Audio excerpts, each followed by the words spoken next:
আমরা এই জীবনে যে সুখ এবং দুঃখ অনুভব করি সেটা আমাদের পূর্ববর্তী জীবনে কর্মের ফল। এই জীবনে অনেক মানুষ দেখবেন খুব ভালো, কিন্তু তাদের জীবনে দুঃখ বেশি।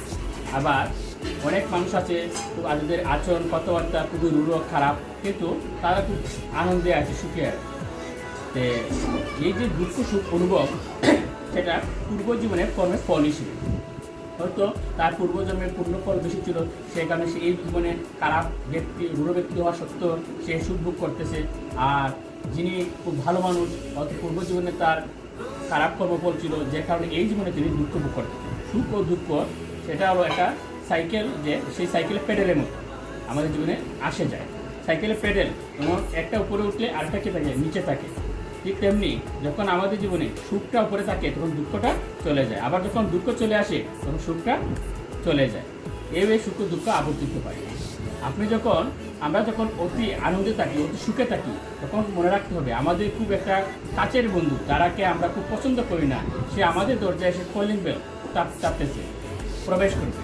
অর্থাৎ আমরা যখন খুব সুখে থাকি তখন মনে রাখতে হবে যে এখনই আমাদের জীবনে দুঃখ এসে প্রবেশ করবে। আবার যখন এই দুঃখকে কিন্তু আমরা পছন্দ করি না, কিন্তু সেই দুঃখ আসবেই। আবার যখন আমরা অতি দুঃখে থাকি তখন ওই আবার সুখ নামক বন্ধুটি এসে দরজায় কলিং বেল দিবে। অর্থাৎ যখন অতি দুঃখ থাকবো তখন দুঃখটা একবার শেষ হবে, আবার সুখ চলে আসবে। এইভাবেই আমাদের সুখ ও দুঃখ অতিবাহিত হয়। এই জীবনে যে আমরা সুখ দুঃখ অনুভব করি, এই জীবনে সুখটা আসলে কিন্তু সেটা সুখ নয়। এটা হচ্ছে আমাদের কোনো একটা চাহিদা, কোনো একটা ইচ্ছা, কোনো একটা আকাঙ্ক্ষা যখন পূরণ হয় তখন আমরা এটাকে সুখ বলে মনে করি। যেমন আমার সাইকেল কেনার একটা ইচ্ছে ছিল, বাইসাইকেল, বা আমি বাইসাইকেলটা কিনে ফেলেছি, তখন আমার জীবনে দেখবেন একটা আনন্দ অনুভূতি হয়েছে, আমরা সেটাকে সুখ বলে মনে করি। কিন্তু এই জড়জগতে সুখ বলতে কিছু নেই। কারণ ভগবান গীতায় স্বয়ং নিজে বলেছেন দুঃখালয়ম শাশ্বতম, মানে এই জড়জগৎটা হচ্ছে দুঃখের জায়গা, এখানে সুখের কোনো স্থান নেই। যদি সুখ পেতেই হয় তাহলে আমাদেরকে নিজের আলোয় ভগবতানে ফিরে যেতে হবে, যেখানে চিৎগত সুখ বিরাজমান।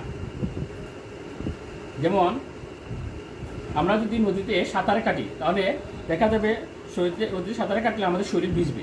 তেমনি যেহেতু এটা হচ্ছে দুঃখালয়, তাহলে এই দুঃখালয় যেহেতু আমরা পতিত হয়েছি, তাহলে দুঃখটাকে আমাদের ভোগ করতেই হবে। সুতরাং আমাদের যদি সুখ ভোগ করতেই হয়, এই জগতে সুখ ভোগ করা যাবে না, এই জগতে সুখ ভোগের স্থান নয়, এটা হচ্ছে দুঃখালয়। সুখ ভোগ করতে হলে আমাদেরকে আমাদের নিজস্ব আলোয় গোলক বৃন্দাবন প্রত্যাবর্তন করতে হবে, তাহলে আমরা সুখ লাভ করতে পারব।